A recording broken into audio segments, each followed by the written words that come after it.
Have you ever heard of a dog who was rejected for not being good enough, but then became a hero who saved thousands of lives? A story that would otherwise remain buried in the dark. In a bustling port, a container shows up with no one knowing where it came from. Everything seems normal until a Labrador starts sniffing it and refuses to leave. No one believes it. But what's inside will shock the world. A transcontinental criminal network. Millions of creatures are trapped in the dark, and it all comes crashing down thanks to a single moment when one person decides not to ignore the sign. Before we continue, comment where in the world you're watching this video from, and if you believe in heartwarming stories, don't forget to subscribe to the channel now, because tomorrow there's a special story for you. The Miami sky turned a deep purple as dusk passed, giving way to a night of salty ocean air. Port Everglades was as noisy as ever. Steel cranes, roaring machinery, and the constant movement of people between rows of shipping containers stacked like massive fortresses.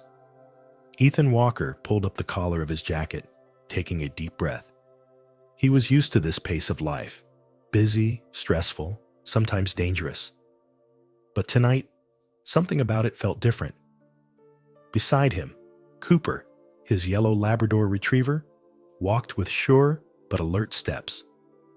His eyes gleamed under the high-intensity lights of the port. Ethan glanced at him, a smile playing on his lips. "How do you feel, kid?" Cooper was no ordinary dog. He could have been a star K9 for the Miami Police Department, but instead, he was rejected. Too hyper, too uncontrollable. That's what they said. Ethan remembered that day, standing outside the K9 training center, watching Cooper get rejected right at the door of his career. He wasn't a bad dog. He had extraordinary intuition and an extraordinary sensitivity, but the world didn't always accept differences, and Ethan couldn't let him fall into oblivion. He had decided to adopt Cooper, believing that his instincts couldn't be ignored. Since then, he had been his loyal companion whenever he worked at Port Everglades. But tonight, Cooper was acting differently. He suddenly stopped. No barking, no jumping up and down with excitement like he usually did. Just standing still, body tense, ears erect, eyes fixed on a navy blue shipping container hidden behind the other crates. Ethan paused. Cooper had never reacted like this before. He frowned, stepping forward, but Cooper didn't move. He sniffed harder, paws scraping the concrete as if trying to dig something out from beneath his feet. "What's wrong, kid?" Ethan leaned down, gently placing his hand on Cooper's back. His heart was pounding. Tension was in the air. Have you ever had a strong feeling? A feeling that something was wrong, even if you couldn't explain it? That was what Ethan was feeling right now. He looked up at the container. It looked no different than the hundreds of other crates in the port. But if there was something inside, if there was something that made Cooper react so strongly. A sea breeze blew by, carrying salt in the chill of the night. Ethan hesitated for a moment, then leaned down and looked Cooper straight in the eyes. Should he believe it? Humans are taught to trust reason over intuition. But sometimes, the truth lies not in what we see, but in what we feel. Ethan picked up the phone. His finger hovered over the screen. Call port security, alert someone, or just ignore it and continue walking like any other night. But Cooper kept his eyes on the container.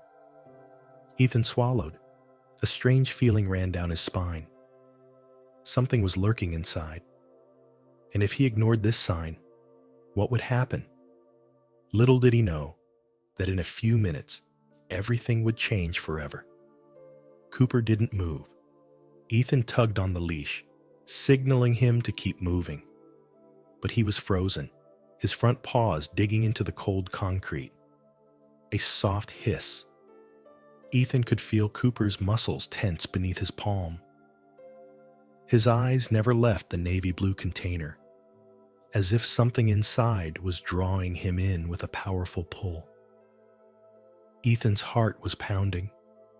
He'd seen Cooper sniffing 100 different things before: trucks, crates of food, even packages suspected of containing drugs. But this time, it felt different. He wasn't excited. He was tense. Have you ever seen someone with a strong gut feeling? A feeling deep inside that something was wrong, even though everyone around them couldn't see it? That was how Ethan felt right now. He tightened the chain. Cooper. It hissed again, sniffing the air, as if trying to identify something invisible that only it could sense. Ethan reached into his pocket and pulled out his phone. He hesitated for a moment. Was he overreacting? A container left at the port at night wasn't that unusual. It could just be a normal cargo. It could just be a late shipment or a glitch in the system. But what if it wasn't? He took a deep breath, then dialed. Port Everglades Security Center. How can I help? Ethan looked down at Cooper.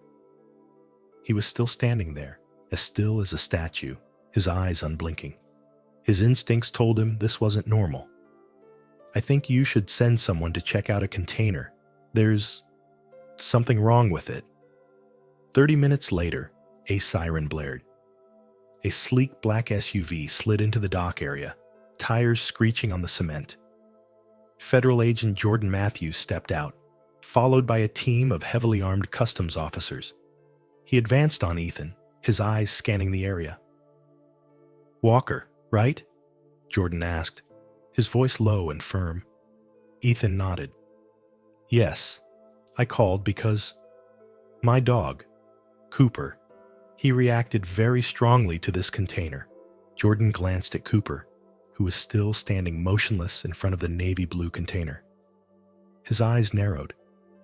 A canine? Ethan chuckled. That's supposed to be it. He's disqualified. Jordan raised an eyebrow. But you still trust him? Ethan nodded firmly. Jordan was silent for a few seconds, then motioned for a customs officer to come forward and check the container's paperwork. Minutes later, the customs agent's face paled. Agent Matthews, this container is not in the system. Jordan spun around. What? The agent flipped through the documents. It's not in the shipping schedule. There's no recipient information, no origin. The system says it doesn't exist. A heavy silence fell. Jordan clenched his jaw. He'd handled hundreds of smuggling cases, from narcotics to weapons, but a mysterious container with no data. This was a whole other level. He turned to Ethan. We're going to open it. The dock workers brought over a large crowbar. The clanging of metal rang out as they began to pry at the lock. Beside them, Cooper began to growl. It was low and deep, not a warning. Ethan felt a chill run down his spine. Cooper sensed something. Crack. The latch gave way. A worker grabbed the handle, yanking the container door open. Scream! The door swung open, and at that moment, a rush of heavy, musty, suffocating air poured out. Jordan covered his nose reflexively. Fuck! What's that smell? Ethan felt his stomach tighten.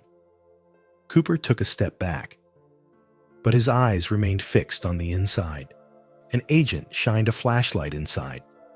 The light swept over the blurry shapes stacked inside the container. At first, they looked like sacks, but when a customs agent stepped forward, bent down, and used a knife to cut open one of the sacks, the team fell silent. Inside was the pangolin scale, Thousands, millions of dark brown scales, rough and shiny under the light. Jordan held his breath. He knew immediately what this was. Pangolin scale smuggling, one of the biggest criminal enterprises in the world. Ethan felt a surge of anger in his chest. Pangolins, the most hunted animals on the planet. Hundreds of thousands are killed every year because people believe their scales have medicinal properties. But in reality, it's just a myth, a senseless slaughter. He turned to look at Cooper. He didn't take his eyes off the scales before him, his deep eyes knowing the horrifying truth that had just been revealed. He was right. Without him, this container would disappear. Jordan gritted his teeth. Trace the source of this container immediately. I want to know who's behind it. Ethan took a deep breath. He had his doubts. But now, he knew he would never ignore Cooper's instincts again. Because sometimes, it's what you can't see that matters most. But the story isn't over yet. This container is just the tip of a giant iceberg.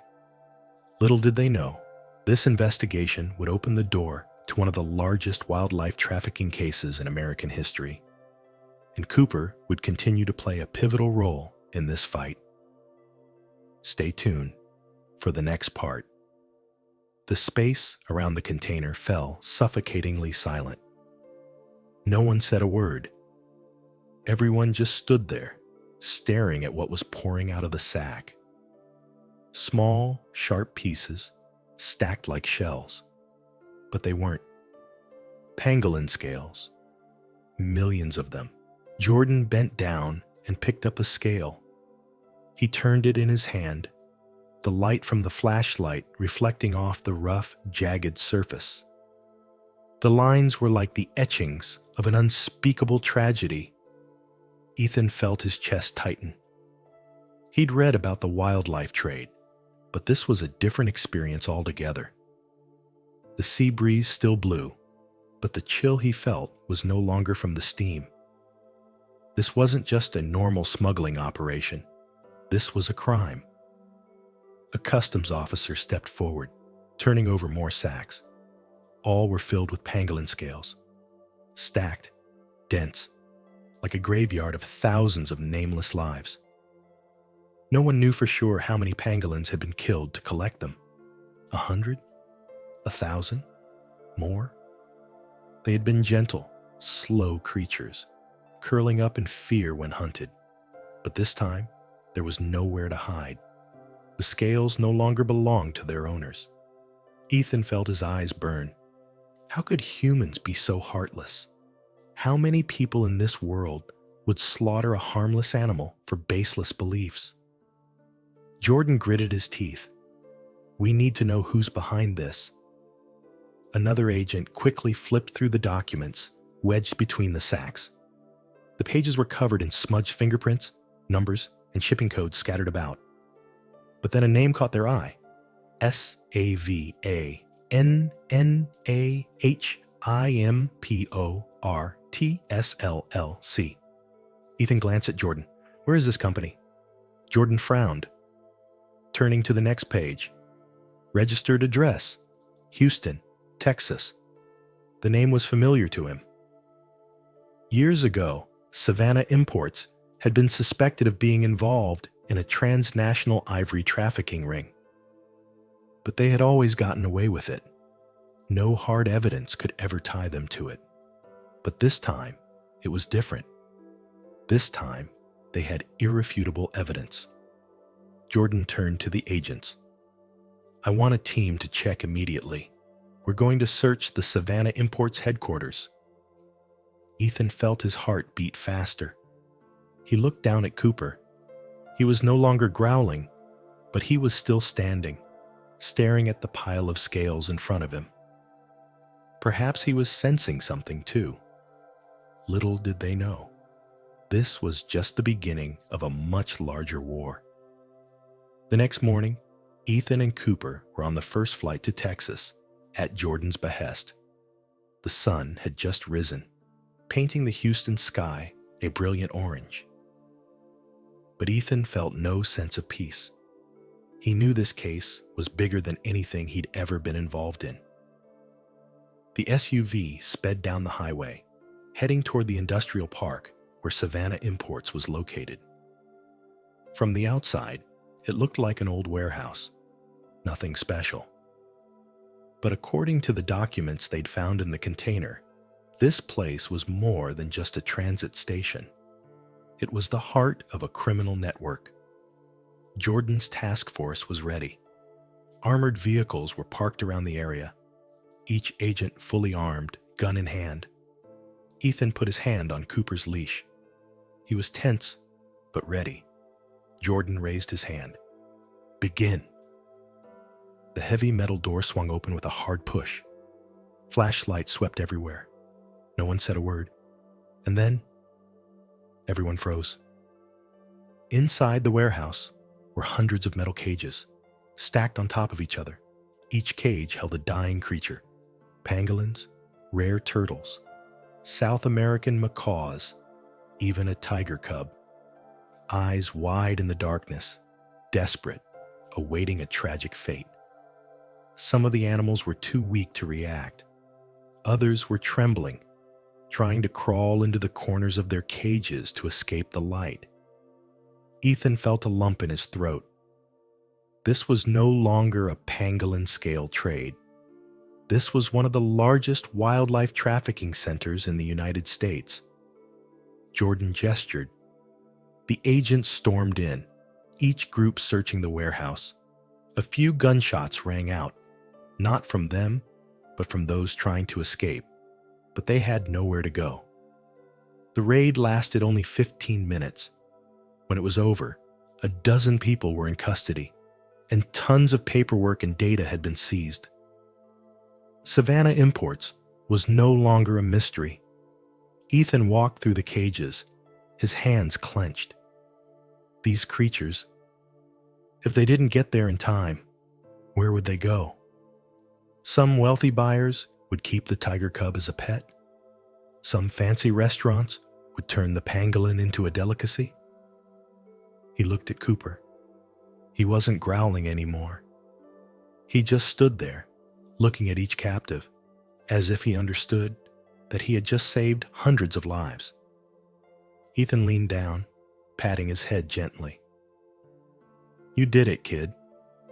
Cooper blinked, his tail wagging. He didn't need a medal. He didn't need a title. He just did what he believed was right. And perhaps that's what humans need to learn the most. That night, the news of the raid flooded the newspapers. Millions of people watched the videos of the rescued animals. Animal welfare organizations began to call for action. People who had turned a blind eye were now faced with an undeniable truth. The world saw it, and it all started with a rejected Labrador. But the story doesn't end there. Because when a criminal organization collapses, there is always another force behind it. And Cooper's mission is not yet complete. Shockwaves rippled through investigative agencies after the Savannah Imports warehouse was raided. The wildlife held there was just the tip of the iceberg. Documents and data seized from the company's secret systems revealed a global criminal network, stretching from Africa to Asia to South America, with millions of dollars moving through underground channels. But who was really behind the operation? Jordan Matthews knew that this was more than just a local gang. These criminals were organized, systematic, and well-connected enough to keep their dealings hidden for years. A federal investigation was launched immediately. Names began to appear in the encrypted files. High-profile businessmen, major investors, and even some suspected government officials. Ethan was not an agent. He had no authority to order arrests. But he knew that he and Cooper had ignited a war from which they could not retreat. The story of the rejected dog that saved thousands of lives began to spread across the United States. The media covered the raid relentlessly.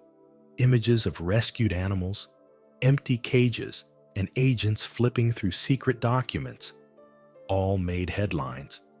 But more importantly, it changed the perception of an entire generation. Wildlife organizations immediately spoke out. Protests erupted at major shipping centers, demanding that governments tighten controls on the animal trade. New policies were introduced. Customs agencies around the world began to adopt more modern surveillance technology. Containers of unknown origin could no longer pass quietly across borders. But the biggest change, perhaps, was not the law. It's human awareness. In the past, many people didn't know or care about the wildlife trade. But when the images of hundreds of animals locked in the dark, of pangolin scales piled up like an invisible battlefield, when all of that was exposed to the light, they couldn't turn away. For the first time, the world was forced to face a truth it had ignored for too long. Ethan received thousands of messages from strangers. A child in Chicago wrote that he wanted to become a veterinarian to save animals. A former K-9 agent sent a thank you note, saying Cooper's story had helped him realize the true value of the police dogs he worked with. But more importantly, hundreds of thousands of people took action. Cooper didn't know about the debates on television, nor did he care about the articles praising him as a four-legged hero. It only knew it had done the right thing. But whether it understood it or not, the world was no longer the same. The U.S. government awarded Cooper the Medal of Honor from the Wildlife Conservation Service. Ethan led him onto the stage in a formal ceremony. Flashes flashed, applause rang out. But for Ethan, the most meaningful moment was not when the medal was placed around Cooper's neck. It was when he leaned down, put his hand on his back, and whispered, "You changed the world, kid." Cooper looked at him, his brown eyes deep, his tail wagging. Maybe, for him, it was all just following his instincts. But it made Ethan wonder, how many times have we missed an important sign just because it lacked clear evidence? How many times have we turned our backs on the truth just because it was too hard to accept? How many other injustices are still happening every day? In the shadows, behind closed doors, in warehouses where no one can see. And if a rejected Labrador can expose this truth, what can we do? But the story is not over. A few weeks after the raid, when the leaders of Savannah Imports were arrested, Ethan received a phone call. Jordan Matthews. His voice was a little strained. "Ethan, we have a problem." He frowned. "What?" Jordan was silent for a second. "Savannah Imports is not the center of this ring." Ethan clenched his fists. "What do you mean?" Jordan sighed. "We've only cut off one branch. But this organization is much bigger." He paused, then said softly, "And I think someone inside the government is protecting them." Ethan felt a chill run down his spine. He looked down at Cooper. He was still, but his eyes were wide, as if he knew something was about to happen. Once again, he would have to lead the way. Because this battle had only just begun. And this time, the enemy was much more dangerous. Thank you for joining this story. Do you believe that a rejected dog can change the world? Cooper is not a perfect dog. He does not meet the standards of a service dog. He does not fit the rigid rules. But that is what makes him special. It is his instincts, his loyalty, and his determination to never give up that make him a hero. And perhaps this story is not just about Cooper. It is about all of us. How many times have you felt like you are not good enough? How many times have you been underestimated, rejected, or told you are worthless? But remember, the things that make you different can be your greatest strength. It is your intuition, the values you believe in, that can change everything. Perhaps the world does not need more perfect people. The world needs people who stand up when no one else does. People who trust their instincts. People who stand up for what's right, even when no one else believes in them. And if Cooper can do it, so can you. This story is more than just an investigation or a wildlife trafficking case. It's a powerful reminder that sometimes we have to be the ones to take action. So, after hearing this story, how do you feel? On a scale of 0 to 10, how would you rate this story? If you think it's worth retelling, please like Cooper's story to help reach more people. And if you believe there's someone out there who needs to hear this story, please share it now.